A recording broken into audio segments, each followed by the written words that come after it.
The National Football League originated in the 1920s in rural America, then moved to the cities to flourish and prosper. But each summer, the game relives its heritage. Tiny college towns across the country witness the first bloom of the NFL season.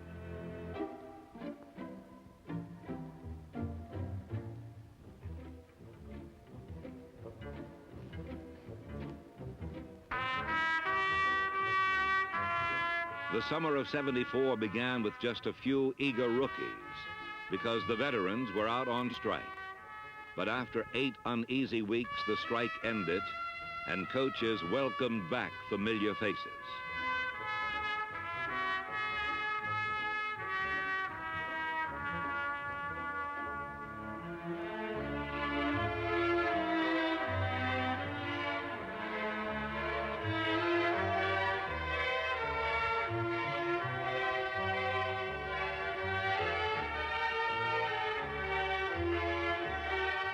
There's glory in the legends of this hard muscle life, and there's poetry in each season made of sweat and strife. But now's the time to work and strain at a sport that tests the spirit and challenges the brain. 236 slant! 236 slant! Hey, come on! Hit up. No, hold it. Let's go again. You got a busted assignment right off the bat. Come on. See, Hayes, the difference between 25 trap and 25 weak. If Y doesn't put that ball away right away, we go for a fumble, see? What the hell are you doing, John? Come back and get it. Charlie, come back toward the ball. If he's coming, I'm going to engage him, and then I'm going to slip out into the screen. Concentrate, get better. Say to yourself, I gotta get better. All right, that's the way to come off. Hit up, Rich. Hit up. That's it. Moving the feet. You're in the hands. There it is, Steve. There it is. 1, 2, 3, 4, 5, 6, 7. Come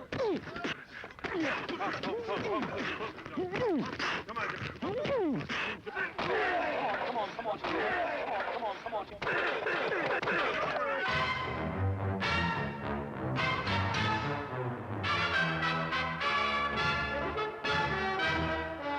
All sights are set on one glittering goal, the chance to play and win in the Super Bowl.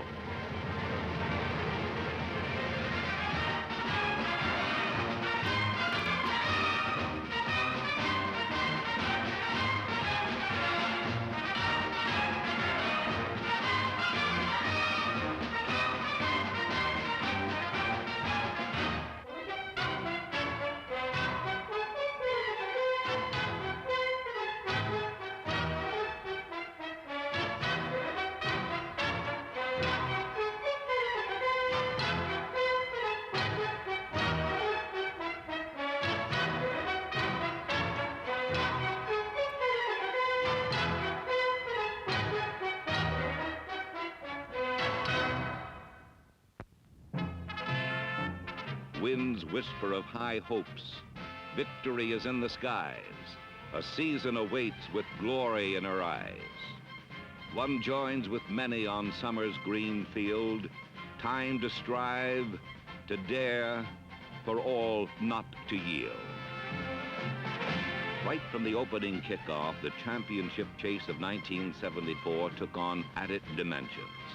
A new rule moved the kickoff back 5 yards, and more kicks were returned for more touchdowns than ever before.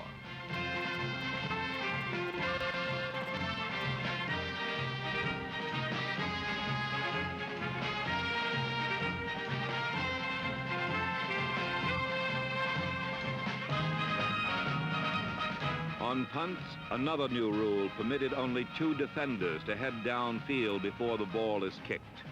With more time to size up the coverage, nimble return specialists like Cincinnati's Lamar Parrish made the punt return a game-breaking offensive weapon.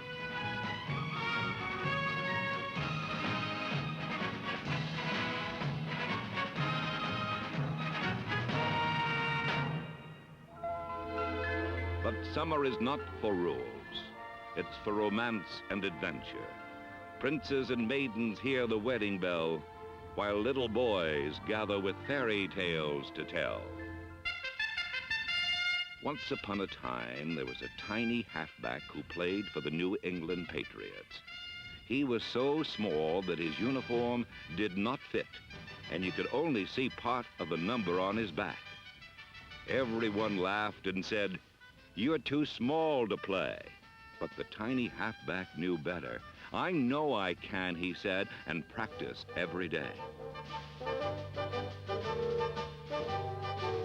When the season began, his teammates gathered around and asked him, "Do you think you can play?" "I know I can," the little halfback said. "I know I can," he said as he ran onto the field. And lo and behold, he could.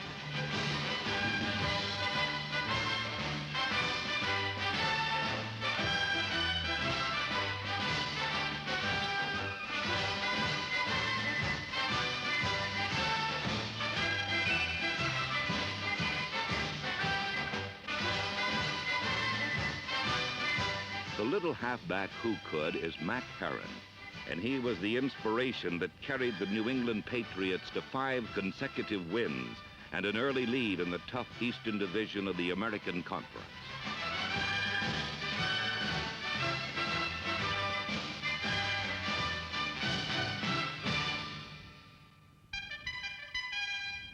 And for the first time in years, there was a murmur of title talk in Beantown.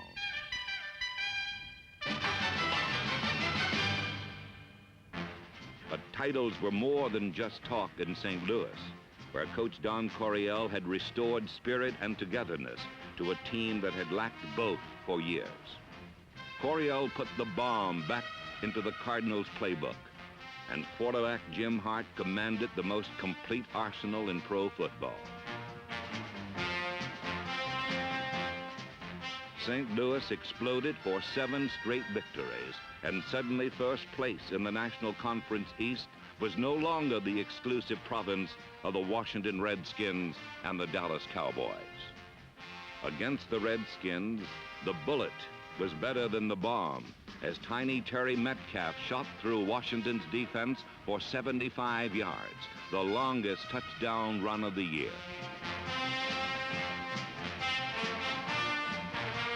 Against Dallas, St. Louis unleashed a tank in cleats named Jackie Smith, who crashed through 6 Cowboys en route to the deciding touchdown. And the Cardinals marched into autumn with a firm hold on their first division title in 26 years.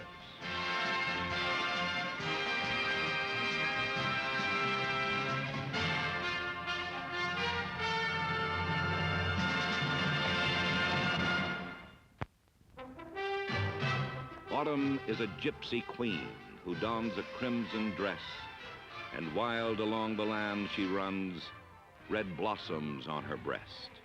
Autumn is a happy place where children, big or small, should always wear a funny face and never, never sulk at all. Trinkets twinkle in clusters bright, and the goldenrod is yellow. The holly tree is a beautiful sight, and the pumpkin's getting mellow. Autumn is full of surprises, and everyone gets their share. Excitement electrifies us, and victory spikes the air.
Autumn nights are full of sights that are often wild and rare. Ogres and trolls come out of holes, and phantoms float through the air. On an autumn eve, we still believe that elves are about and fairies come out to bob for apples and prizes. But goblins and sprites play havoc all night and tumble in different disguises.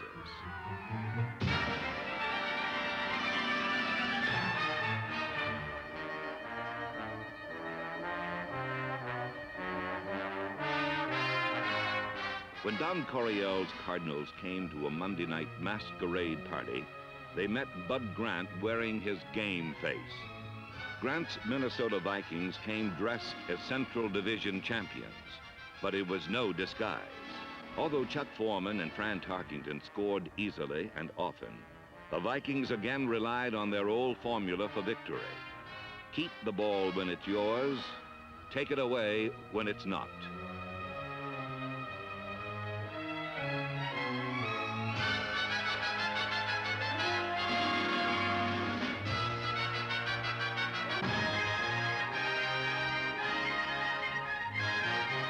The Vikings accepted the victory with the relaxed spirit of a team that's used to winning and returned to Minnesota assured of their 6th playoff berth in the last 7 years. In Los Angeles, the Rams were also easy winners of their division.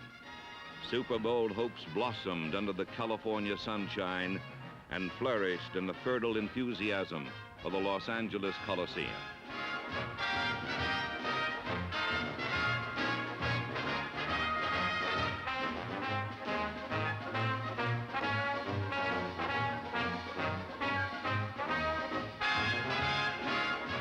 Coach Chuck Knox was pleased with the growing maturity of his young quarterback, James Harris.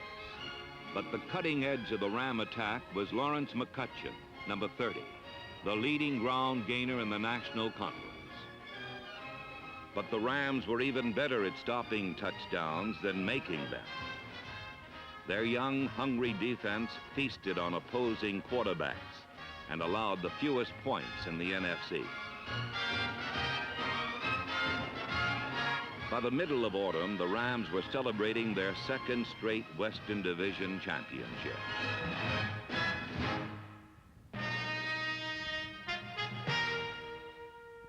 In Washington, where the Redskins play, Coach George Allen values the resources of age more than the powers of youth, and autumn's bounty came in the shape of 40-year-old Sonny Jurgensen.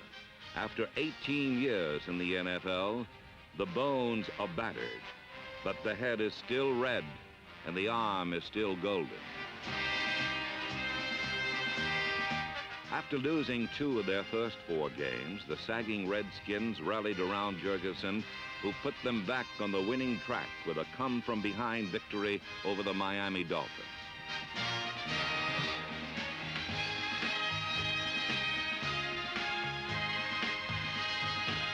But it is defense that makes George Allen smile, and it was the alert defense of the Redskins that kept their playoff hopes alive.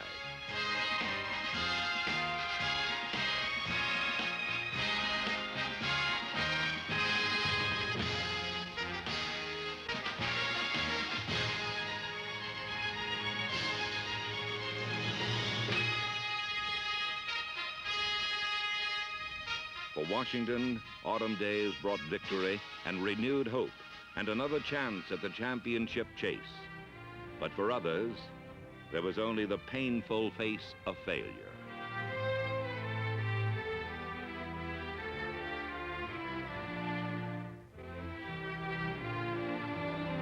Super Bowl dreams that glowed in the summer sunshine flicker and fade in the autumn shadows. And hopes that were high in the heat of September can wilt and die in the chill of November.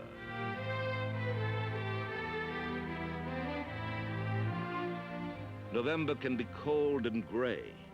November can be surly, with bitter rain upon the world and winter coming early.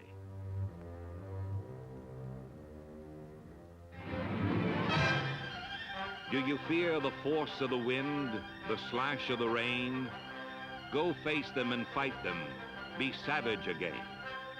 The palms of your hands will thicken. The skin of your cheek will tan. You'll grow ragged and weary and wet, but you must do the best you can.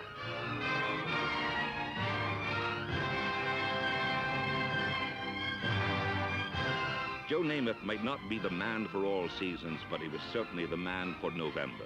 After 7 dismal defeats, he found the sun again, leading the New York Jets to a thrilling sudden death victory over their arch rivals, the New York Giants.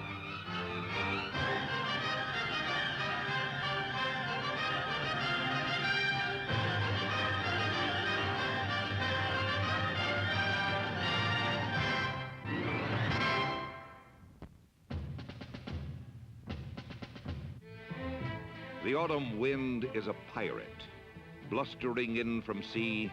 With a rollicking song, he sweeps along, swaggering boisterously.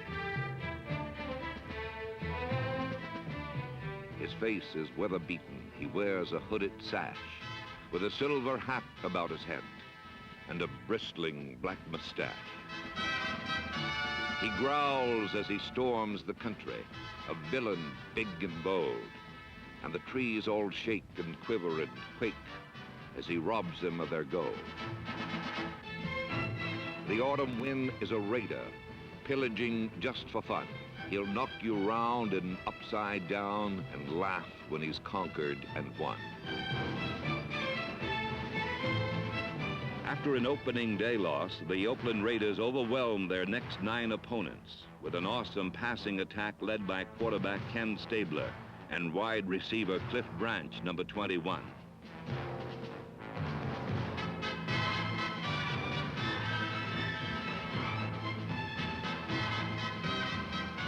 The Raiders were the highest scoring team in the NFL, and their claim to the Western Division Championship of the AFC was never questioned.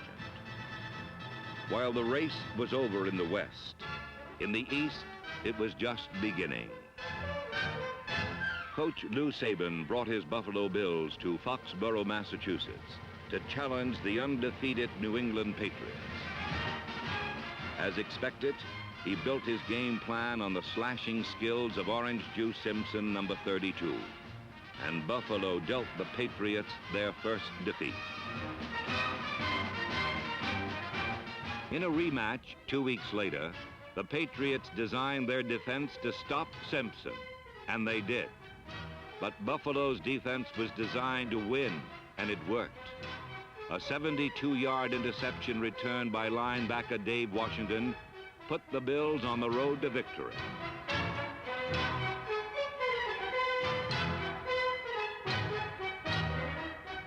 And as for the Patriots, Gertrude Stein would have said, instead of going the way they were going, they went back the way they had come. The Bills, on the other hand, went south for a first-place showdown with the world champion Miami Dolphins. Lou Saban let them know what was at stake. First thing, I want you to make sure that you take as much liquid as you possibly can. It's going to be hot out there, there's no question about that. So don't be bashful. Don't feel that you have to go without your fluids. We're at the crossroads. And no question about that. But it's not the end of the world. I just want us to do a job that we're capable of doing. We've talked about it. We've had our rough moments and our good ones and our bad ones. But you're still tied with them, and you got a chance to go up on top. They're on their home grounds. This makes it that much more difficult. Understand? If we die together. You can get it done. You can get it done. What's more, you gotta get it done. Let's go.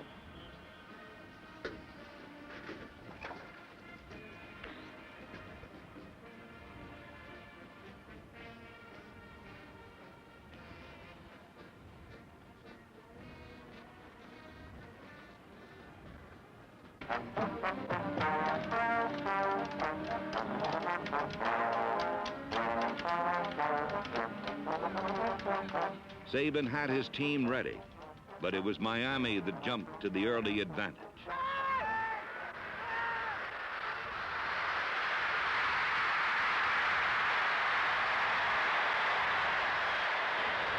what do we do?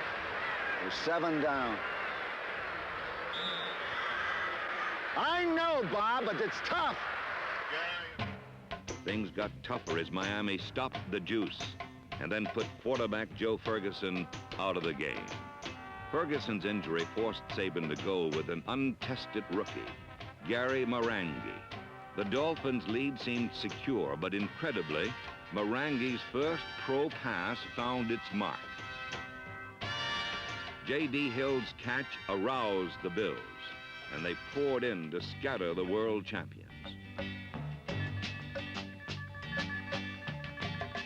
The Dolphins could not control the game, and a worried Don Shula saw his team's lead slip to a single touchdown, 28-21. With 2 minutes left in the game, Buffalo had 50 yards to go for the tie. Bobby Chandler said he's wide open in the middle. They're going to go in the blue, so 53.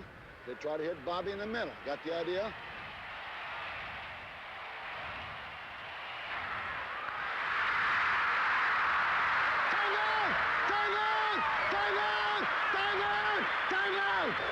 Come here! Come here, hurry up! Come here! 34, you keep it.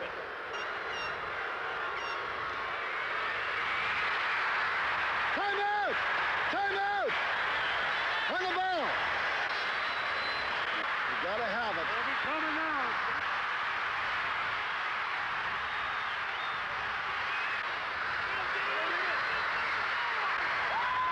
Touchdown! It's all even now. Just a kickoff now, just like an even game. Defense, you gotta do it. Now you gotta really do it.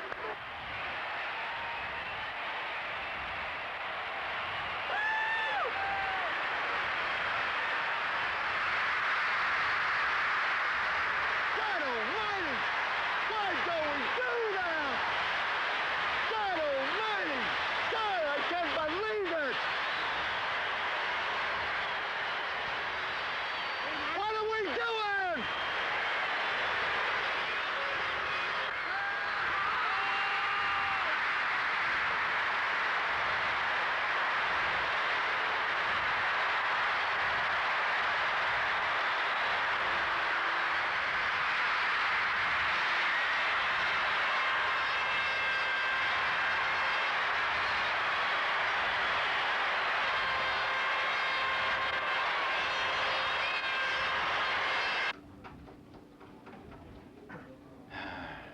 Boy, oh boy.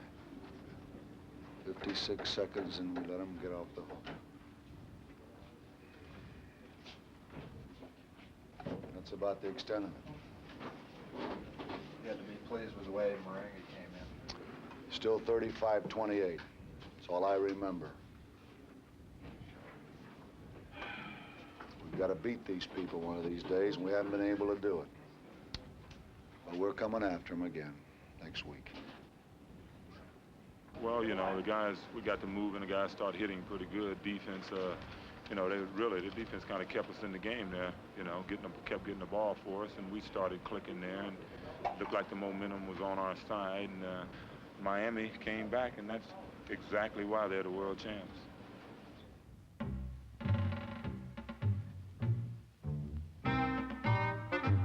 Although Miami went on to win the Eastern Division title, they were not the indestructible world champions of the year before. Larry Zonka, number 39, limped through the season on a sore ankle, and injuries chopped up the offensive line.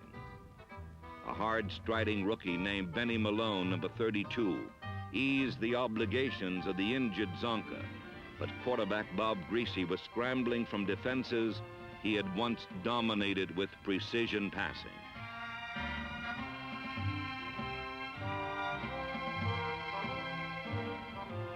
In spite of its troubles, Miami won 11 games. Only the Oakland Raiders won more. But with the coming of winter was the chilled suspicion that Miami's reign as world champions would end.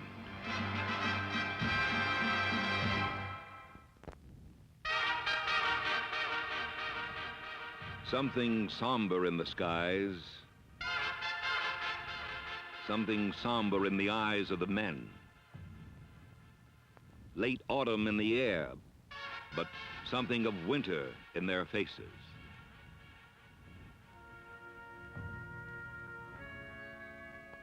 Nature strips down to do battle with the elements, and the championship chase charges to a close in a rush of rib-cracking cold.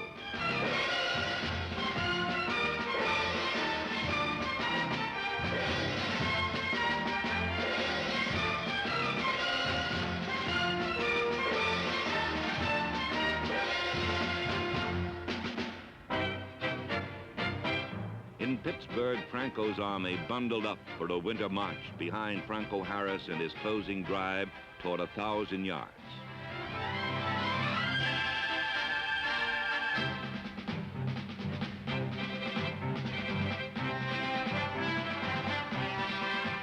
With quarterback Terry Bradshaw back in the lineup, even more authority was added to the running game, and Pittsburgh gained more yards on the ground than any team in the AFC. But when the passing attack took a nosedive, Coach Chuck Noll came to depend more than ever on his rugged defense.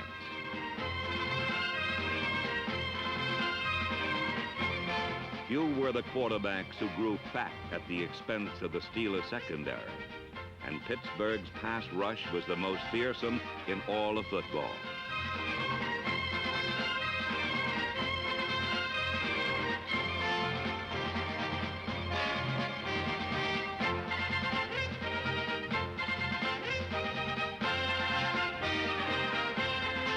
The steel curtain descended on the Central Division of the AFC. The Steelers iced first place and settled back for a short winter's nap before the playoffs. The Buffalo Bills, however, wore the savage face of cold. After their loss to Miami, they battled back into contention. They fought their way to the American Conference wild card berth and celebrated their first appearance in the NFL playoffs. Sing a song of winter, celebrations in the air. Sing a song of snowflakes falling everywhere. Sing a song of sleds. Sing a song of tumbling over heels and heads.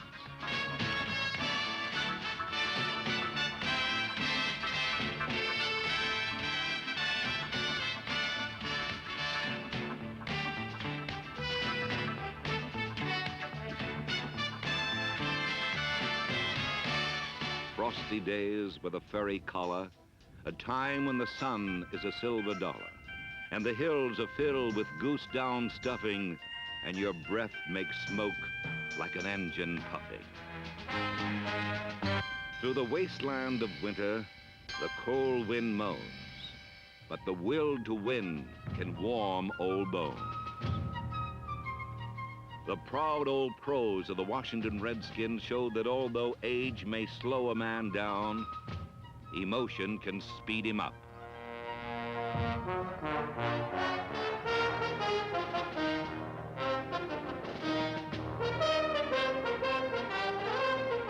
In a crucial game against the Dallas Cowboys, they proved that a good old team is better than a good young one. Bill Kilmer shared the quarterbacking duties with Sonny Jurgensen to give Washington two of the oldest and boldest quarterbacks in pro football.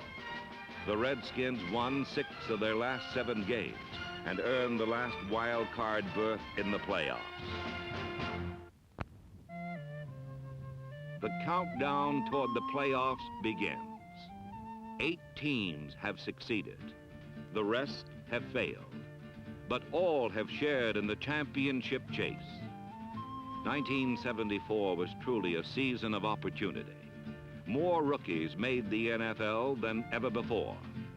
While the veterans were on strike, newcomers like Doug Cota, number 44 of the Giants, gained valuable practice time and earned starting positions. New England started a rookie, Sam Hunt, number 50 at middle linebacker, and he was a major reason why the Patriots had the best defense against the run in the AFC.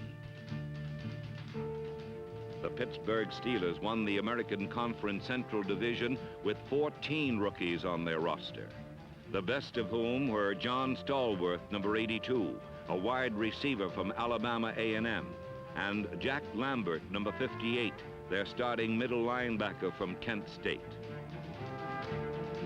But the year's great prize was Don Woods, number 33 of the San Diego Chargers, a rookie at the beginning of the year, a hero at its end. Woods was drafted 6th by Green Bay, who glanced at him in training camp and then waved him to San Diego for $100. We goofed, admitted Packer coach Dan Devine, as Woods went on to gain more yards running than any rookie in the history of the NFL.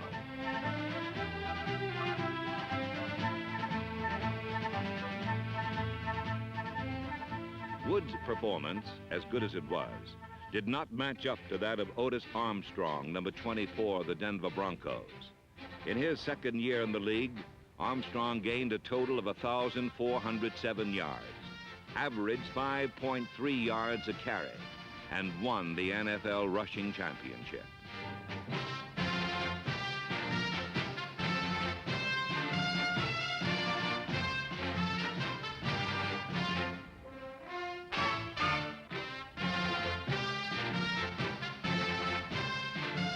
The passing championship was won by Cincinnati's Ken Anderson, who led the NFL in yards gained passing and was the league's most accurate quarterback.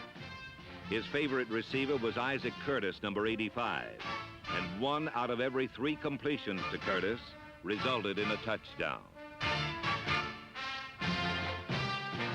Anderson and Curtis gained glory in a season, but there were others who gained it in one brief afternoon.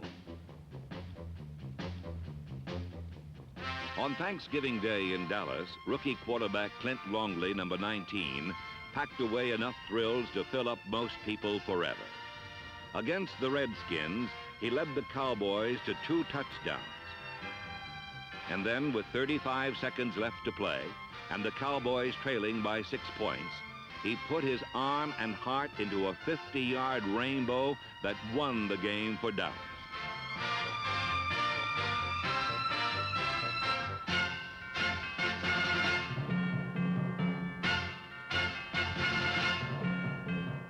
Unfortunately for the Cowboys, it was a victory they could not use.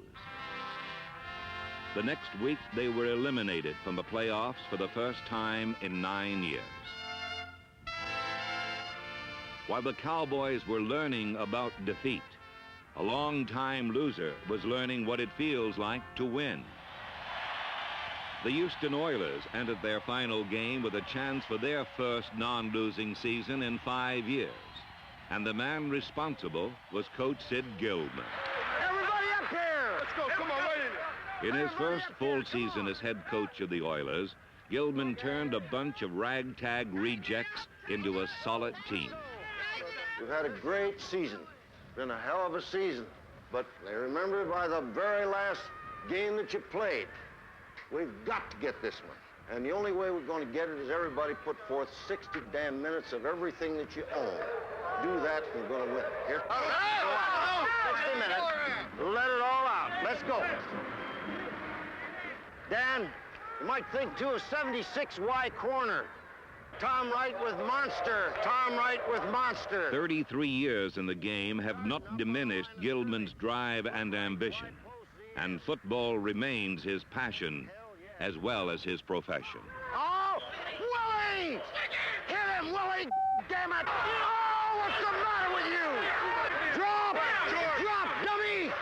Drop! Damn it! Will you dumb? The competitive edge was as sharp as ever. The judgments were just as absolute. Get him out of there, because he has no hands. Through strength of will, the old man taught Houston how to win. Let's go for it, because we're too far away. Yeah, go ahead, go for it.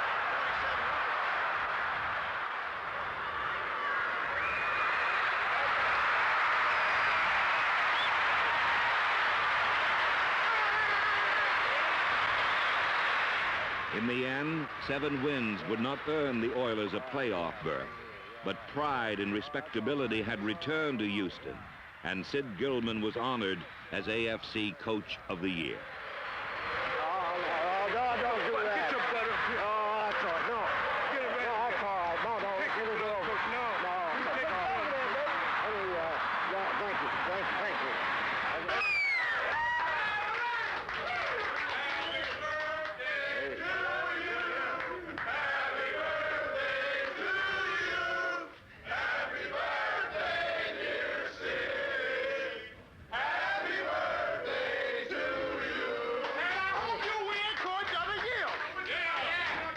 And so it was left to an old pro to offer forth the last smile of a declining year. Been at it for a long time, and I'm sure I got more satisfaction out of this year than any year since I've been in it. Congratulations, you're a great bunch of guys, and a Merry Christmas and a Happy New Year to all of you.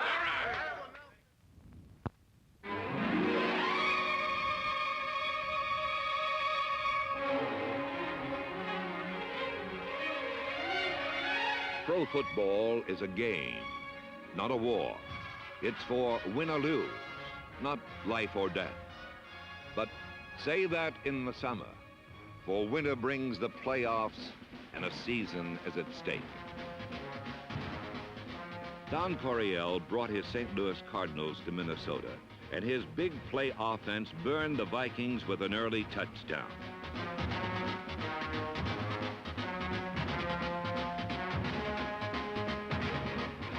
But Minnesota retaliated with a beautifully balanced scoring drive, which left the Cardinal defense in a state of shock from which they never seemed to recover.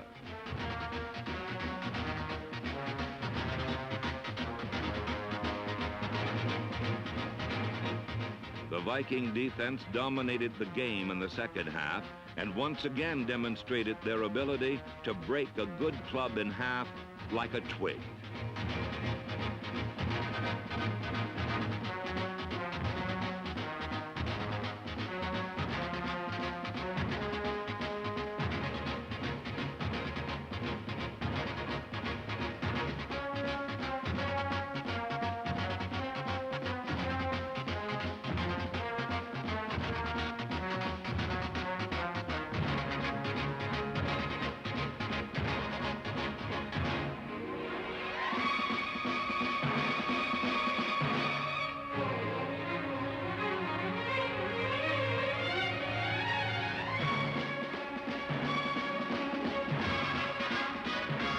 While the Vikings muffled the Cardinals in the snow, George Allen warmed up his Redskins for their playoff with the Los Angeles Rams.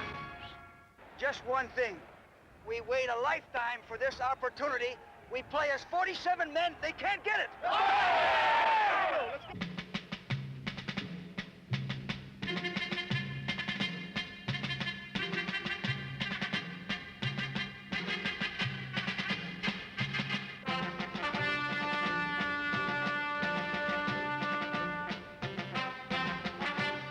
All season long, Washington thrived on turnovers.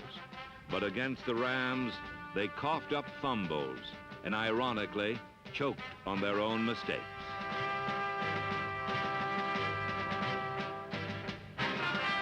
The touchdown that put the game away for the Rams was a 58-yard interception return by Isaiah Robertson, number 58.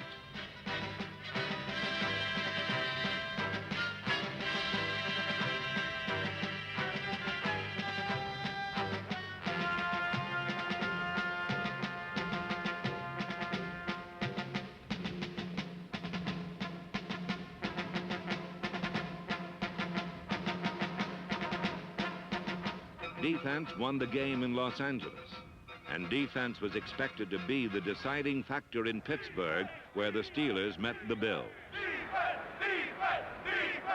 Steelers win it all the way to Super Bowl, the best defensive team in the nation. And we figured out scientifically, without any prejudice, who's going to win the ball game.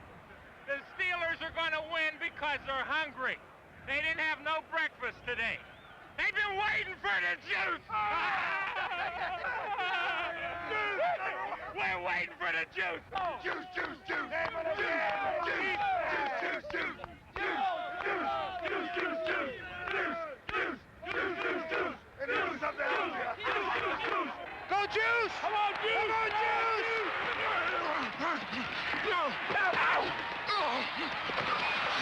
Way to go, Frank! Get out!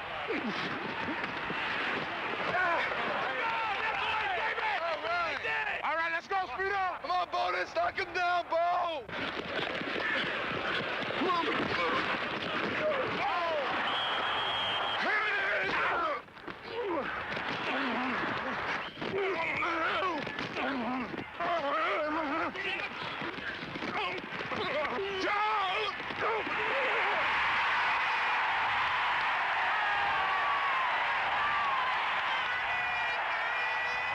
Take it in for the six. Take it for the six. Take it in, Turner. Take it in, 20. Take it in, 20. Take it in, that three. Nice hole. Nice hole. All right, all right. All right. Nice hole. Nice block, Ray. Nice block. Just when you get around, just slow down so I can hit you like a hook. Okay. And we got all kind of running room. Yeah.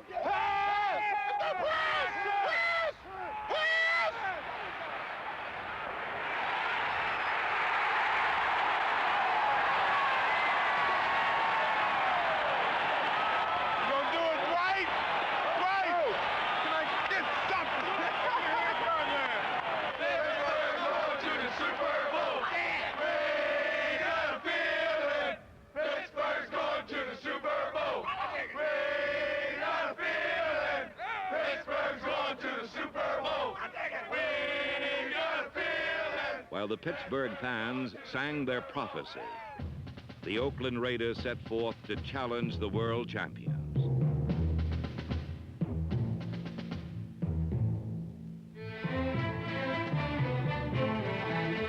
In Oakland, the championship chase reached full stride when the Dolphins' Nat Moore returned the opening kickoff 89 yards.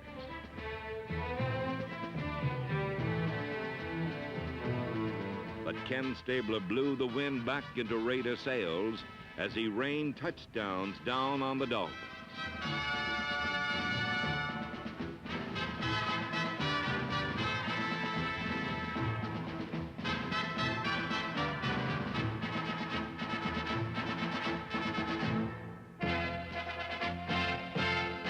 Black handkerchiefs billowed in tribute to Oakland and paid a mock salute to Dolphin dreams of a third straight Super Bowl. But champions die hard, and mighty Miami gave it one last go.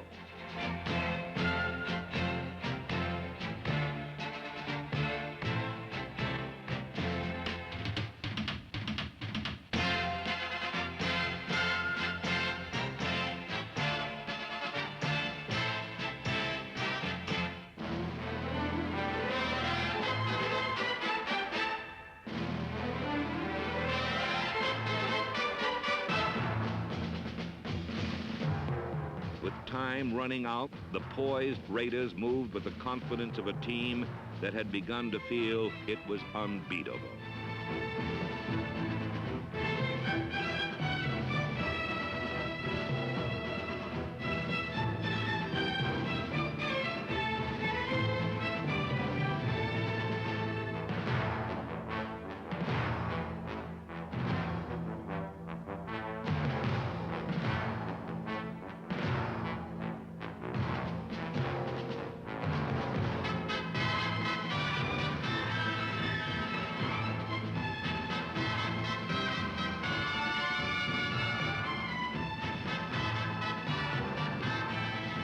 Four teams bathed in victory's glow, but only two would survive the following Sunday. December 29th dawned crystal cold in Minnesota and bright blue by Oakland Bay, as four teams of champions stood forth in full array, each bold and strong and ready to attack, in uniforms of white and purple and gold and black.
They began in summer, the legions of the sun. Now, as warriors of winter, the chase is almost done. On these winds of victory ride emotions of a year, of work and sweat, guts, glory, and fear.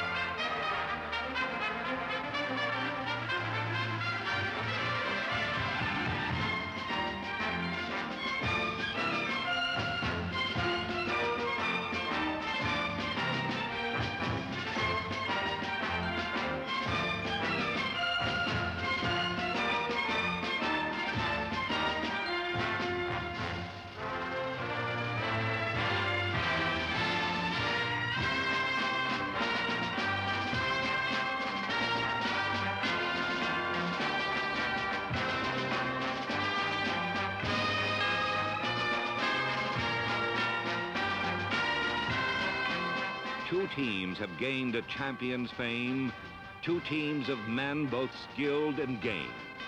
Men who have battled as brothers through combat thick and thin, and now they confront each other for a prize only one can win.